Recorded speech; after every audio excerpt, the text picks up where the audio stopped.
বাংলার সরকারি কর্মচারী শিক্ষক শিক্ষিকাদের জন্য সপ্তম বেতন কমিশনের সুখবর কবে আসবে? অপরদিকে অষ্টম বেতন কমিশন নিয়ে একের পর এক আপডেট আসছে।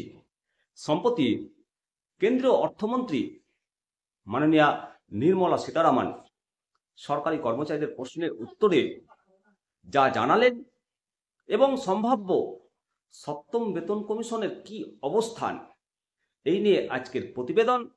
আমি শিবরাম সরকার, আপনারা দেখছেন নিমতিতা দর্শন। প্রথমেই নতুন যে অষ্টম বেতন কমিশন ঘোষণা করা হয়েছে, কেন্দ্রের সরকারি কর্মচারীদের প্রশ্নের উত্তর দিয়েছেন কেন্দ্রীয় অর্থমন্ত্রী মাননীয়া নির্মলা সীতারামন। দুটো প্রশ্ন করা হয়েছিল, সেই দুটো প্রশ্ন কি কি পুরোটাই জানাবো। তার আগে বলি যে সরকারি কর্মচারীদের প্রশ্নের উত্তর দিয়ে যে জানিয়েছেন কেন্দ্রীয় অর্থমন্ত্রী, তার সারমর্ম হলো যে সরকারি কর্মচারীদের জন্য বেতন কমিশন অত্যন্ত গুরুত্বপূর্ণ বিষয়। উনি বলেছেন যে আমরা এই কমিশনের মাধ্যমে কর্মচারীদের জীবনের উন্নতি ঘটানোর চেষ্টা করছি। তিনি আরো বলেন যে বেতন বৃদ্ধি শুধু বিষয় নয়, এটা কর্মচারীদের জীবনযাত্রার মান উন্নত করার উদ্দেশ্য রয়েছে পে কমিশনের মাধ্যমে।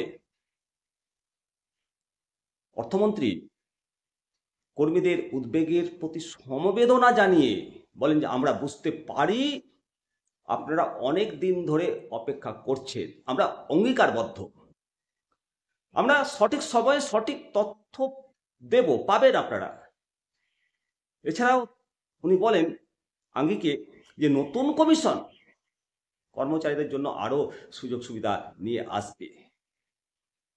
আমরা আশা করছি এটি সরকারের কাজ করার মানসিকতা এবং পরিবর্তন ঘটবে। অর্থমন্ত্রী বলেন যে আমরা সবসময় আপনাদের পাশে রয়েছি, পাশে থাকব। এবারে অর্থমন্ত্রী যে দুটো গুরুত্বপূর্ণ প্রশ্নের উত্তর দিয়েছিল, প্রথম প্রশ্নটি ছিল যে কমিশন কবে কার্যক্রম শুরু করবে, আর দ্বিতীয় প্রশ্নটি ছিল এই রিপোর্ট তৈরির জন্য কত সময় নির্ধারিত করা হয়েছে। মাননীয় অর্থমন্ত্রী নির্মলা সীতারামন উত্তরে জানান যে সরকার অষ্টম বেতন কমিশন গঠনের সিদ্ধান্ত নিয়ে নিয়েছে এবং যথাসময়ে প্রয়োজনীয় সিদ্ধান্ত নেওয়া হবে। উনি জানান যে অষ্টম বেতন কমিশন কর্মচারীদের জন্য সুপারিশ করবে, সরকার যদি সেই সুপারিশগুলো গ্রহণ করে তবে এর কার্যকরী ফলাফল দেখা দেবে। এছাড়া অনেক মন্ত্রণালয় এবং রাজ্যগুলোর সাথে আলোচনা করে একটা চূড়ান্ত সিদ্ধান্ত নেওয়া হবে। অষ্টম বেতন কমিশন নিয়ে সরকারের সিদ্ধান্ত নেওয়ার পর কেন্দ্রীয় কর্মচারী এবং পেনশনভোগীদের সংখ্যা এবং তাদের প্রভাব পর্যালোচনা করা হবে।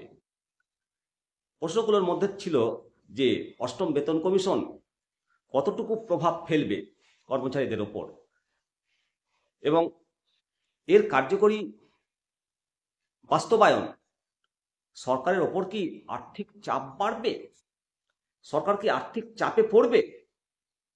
এছাড়াও কর্মচারী সংগঠনগুলো তাদের দাবি তুলেছিল যে পুরাতন পেনশন স্কিম ফিরিয়ে আনতে হবে এবং বিভিন্ন ভাতা বাড়ানোর দাবি জানিয়েছে।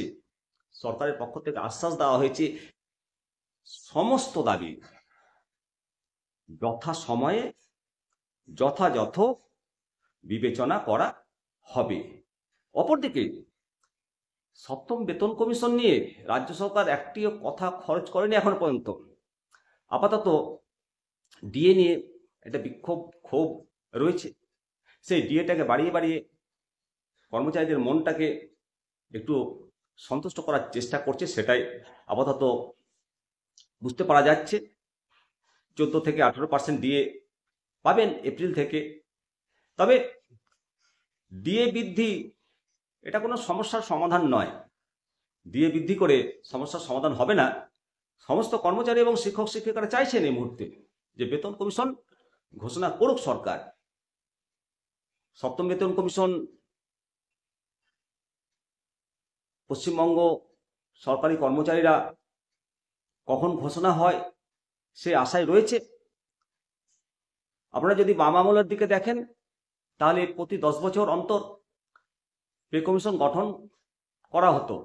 সেই রীতি অনুসরণ করে পে কমিশন গঠন করবে। আশা করা যায় বর্তমান সরকার সেই পথে যদি হাঁটে তাহলে 2026 সালের আশেপাশে আগে বা পরে পে কমিশনের ঘোষণা সরকারকে করতে হবে। বর্তমানে ডিএ সামান্য বৃদ্ধি করে পে কমিশন ঘোষণা আটকে রেখে সরকারি কর্মচারীদের মন ভাতে পারবে না। তবে নতুন বেতন কমিশন গঠন হওয়ার কোনো ইঙ্গিত দিচ্ছে না সরকার। সামনেই ভোট, তার আগে কি সিদ্ধান্ত নেয় সেটাই এখন দেখার। আশা করা যায় বেতন কমিশন ঘোষণা করে সরকার অত্যন্ত বুদ্ধিমানের কাজ করবে। আপনারা দেখছেন নিমতিতা দর্শন, আমি শিবরাম সরকার। সমস্ত সরকারি কর্মচারী, কেন্দ্র সরকার, রাজ্য সরকার, সমস্ত শিক্ষক শিক্ষিকাগণ অবশ্যই আপনাদের মতামত দেবেন। ভালো থাকুন, পরবর্তী আপডেট নিয়ে আবার আসব। তবে চ্যানেলটিকে সাবস্ক্রাইব করবেন। আজকের মতো